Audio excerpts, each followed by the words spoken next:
macabre, everybody. Hey, I gotta say, the savior of Kiss Wednesdays goes out to none other than Michael Rutherford Jr., who donated for a bunch of track by tracks, a ranking.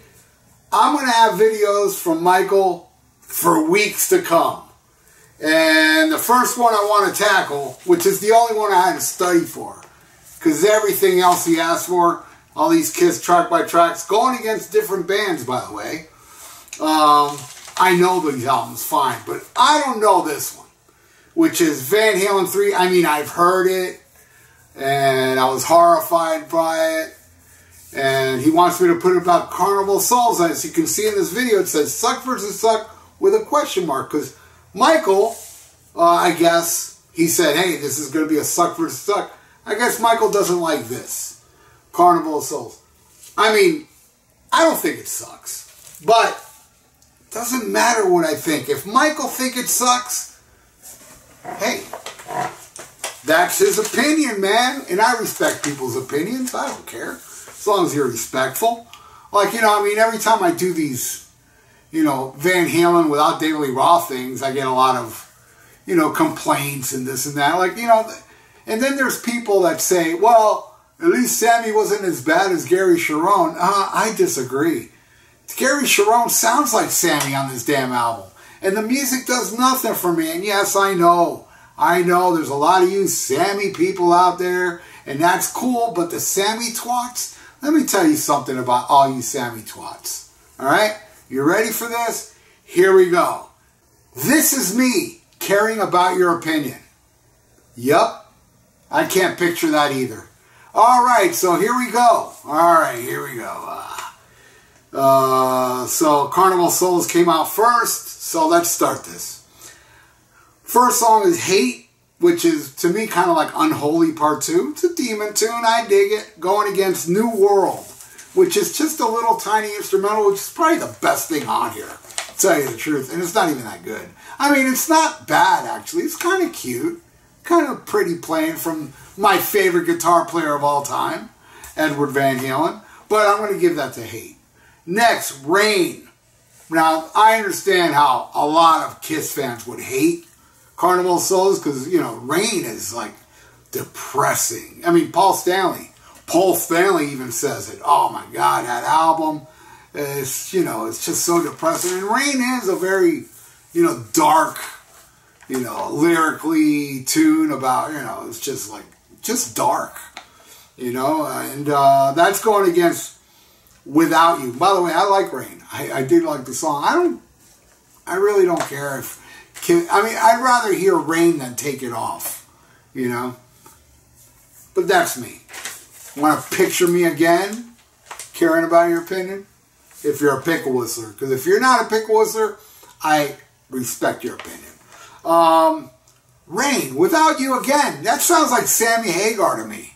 Oh, what about Gary Cherone? He's worse than Sammy. It's the same damn thing to me. I'm giving that to Rain. Next. Master and Slaves, my favorite track off the album, versus One I Want. Man, I'm listening to this today. It's like, one, like these little vocals come in. It's just terrible, man. Of course, Master and Slaves. Next, Childhood End versus From Afar. Now, they're both terrible. And I gotta say, I'm giving that one to GINA 2. You know, that's just carnal. What is it again? Childhood End is just miserably bad. I mean, I put that up there as, you know, probably in the top 3 or 4. You know, Read My Body, Bang Bang You, My Way, Childhood End. I'll put them all in the same, you know. I prefer Fanfare from The Elder over that. And that song is pretty bad. I'm giving that to Vangina too. Van Cherone. I'm giving it to that one. So it got a point. Alright, will it get any more points? Let's see. Next, I Will Be There versus Dirty Water Dog. And Dirty Water Dog is like, oh, let's do a heavy tune. And it it sucks. It just sucks. I Will Be There. It's all right. It's a song Paul Stanley wrote for his kid. I don't hate it. It's all right. I'll give it a point. Next, Jungle versus Once. I like Jungle. I don't like Once. So Jungle wins. All right, next, In My Head versus Fire in a Hole. Now, I gotta say, what's the guy's name? Toby Wright, was that his name? Who produced this album? I think, yeah, Toby Wright produced it. Songs like In My Head and In the Mirror and a couple other ones coming up sounds unfinished to me. And I always thought, and I may have said this in the Carnival of Souls review, I always thought, you know, since the reunion happened soon while recording this, or actually they were done recording it, I always was under the impression that GINA and Paul, like, didn't really put a lot of effort into this because the reunion was going to happen. And, you know, these songs sound unfinished to me. Well, I interviewed Toby Wright in Nashville, and he told me, no, GINA and Paul were 100% dedicated to the album. So I was wrong. But this sounds unfinished to me. In My Head sounds like, to me, it's not bad, but it doesn't sound like it needed something extra. And that's the same thing with In the Mirror and some other songs coming on. Fire in the Hole is just terrible. And that's the one that, you know, another one that they're, hey, let's get heavy. Let's try to do a heavy. You can't do heavy stuff without Dave. And it resonates with me. You know, this ain't no Romeo's Delight or On Fire or I'm the One or One Foot Out the Door, Sinner Swing. Come on, man. This is not Van Halen to me. This is Vangina. 2. All right. Another one for Carnival. Next one. It Never Goes Away. This song is the most grungiest of the grungy songs on here. And I would say it's up there with one of the greatest Paul performances vocally with, you know, A Million to One, Magic Touch. I think he is amazing on the song. And yes, it's dark. It's shoegazing, My Life Sucks type song. I don't care. It's dark and heavy and killer, and Paul's awesome on it. I love this song. And that's going against Josephina.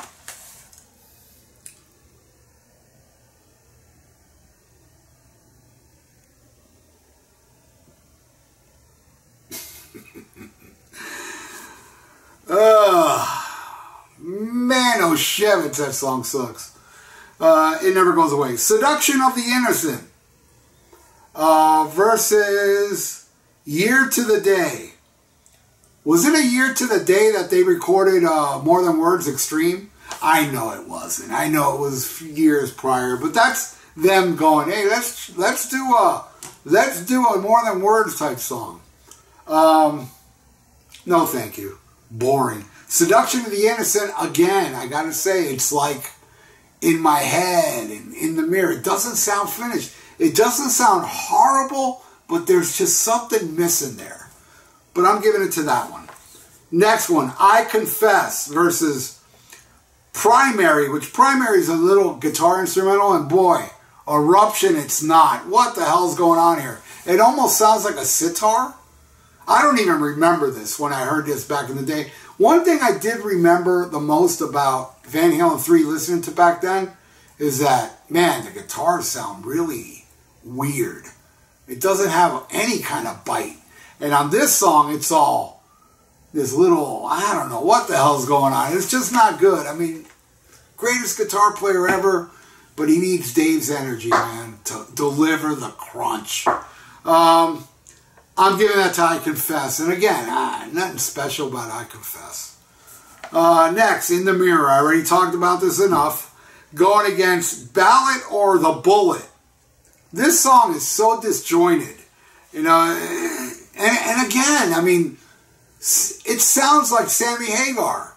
Really, if you didn't tell me that was Gary Sherwin, I'd think it was Sammy Hagar singing this song. It's terrible. All right, then the last one is I Walk Alone versus How Many Say I. Now, both of them are sung by the guitar player. Bruce Kulick sings I Walk Alone. Eddie sings How Many Say I. Not a fan of either. I Walk Alone sounds like the Foo Fighters to me. And I don't like the Foo Fighters. How Many Say I sounds like what I did just moments ago when I did a number 2 in the bathroom. It's wow, you know? And it just goes to prove, I mean, I think, you know, Eddie Van Halen, God rest his soul, my favorite guitar player of all time. Unfortunately, I never met him. I've had some friends that met him and said that he was super cool. Wasn't cool with Michael Anthony, but that's besides the point. But he was nice to the fans, according to some people that met him, that I know. God bless him, man. But Eddie Van Halen, you know, I know in many interviews he's like, I don't want to be a rock star, you know, I mean, I'm a musician.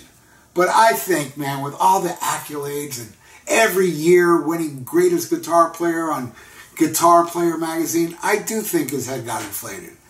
And according to that book, Running with the Devil, their manager said that Eddie did have a huge ego. So, I don't know. All I know, kind of musically, it sounded like he did. Because once Dave was out of the picture, because Dave, and in countless interviews, Eddie would say, you know, oh, we have no governor anymore. Now I can do what I want, you know. Because Dave was like, hey, man, you're a guitar hero. Do this, do that.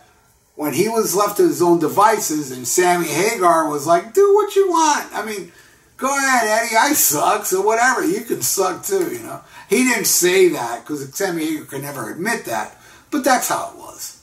He sounded neutered. I mean, right from the get-go, 5150. You know, I mean, I thought, like, the song 5150 had some good guitar work, but the rest of it, it just sounds neutered. It doesn't sound like the fire Edward had, you know, with Dave. And it just snowballed, and look, it gets to this point where his head was so big, he's like, now I want to sing a song. And let's play it on an out-of-tune piano. I mean, geez, man, that's so bad. Now, a lot of things, you know, there's a lot of talk when Eddie died about, you know, in the 5150 studios, there's mountains and mountains of music that he's recorded that's never released. And one day, you know, Wolfie said him and Alex will go through it. I really have no high hopes for all those recordings unless they were during the Dave years. Or when Dave came back, Different Kind of Truth, because he was on fire on that album too. Unless Dave had any kind of input in Edward's direction on those tapes, those are the only ones I would really want to listen to, because I think everything he did after 1984 until, what was it, 2012, 13, Different Kind of Truth. And thank God Edward's last studio recording was with Dave, because that album smokes. But I really have no high hopes for, I'm sure a lot of those tapes consist of, you know, Eddie, I'm a guitar god type stuff that's going to sound like Feel So Good or, you know, Pound Cake or, you know, all this stuff I just don't like. And of course, I'm going to give that to the Foo Fighters. I mean, Kiss. Because at least it's better. And it's not even that good. There you go. So in the end, Vangina 2 only got 1. And Carnival Souls got 1, 2, 3, 4, 5, 6, 7, 8, 9, 10, 11. And these songs, man, 12 damn songs. You know, my co-host in the Rock and Metal Combat podcast said, you know, albums should not have that many songs. And I agree with him, man. I love short albums, like the 6-pack of Van Halen. That stuff was awesome, man. It would barely scratch over 30 minutes. I love stuff like that. Hell, my first album was almost 40 minutes, or I think it was 40 minutes. But my second album, On Purpose, is 32 minutes. So, you know, so I like short albums, man.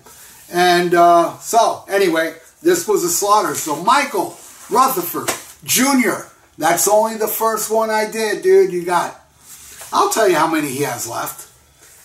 He's got 1, 2, 3, 4, 5, 6, 7, 8. Plus, he wants me to rank the Kiss solo albums. So for the next 9 weeks, your videos, the savior of Kiss Wednesday, will be up. And hey, anybody out there wants to donate, it'll be after 9 weeks. You know, so if you want to donate 8 weeks from now, well, I'll probably get donations for Kiss by then. I don't know. I cannot tell the future. But I can tell the present. And the present is you all rule that are still watching. And you, Michael Rutherford Jr., you're awesome, dude. And you know who's also awesome? Michael Rutherford Sr. for raising you. And everybody out there, thank you so much for watching. And if you'd like to donate, I got a PayPal in the description below. And please subscribe to my channel if you have not. So, stay frosty, as the mighty Diamond David Lee Roth says. Listen to Black Sabbath and Diamond Dave with Van Halen. And smack 'em a gob.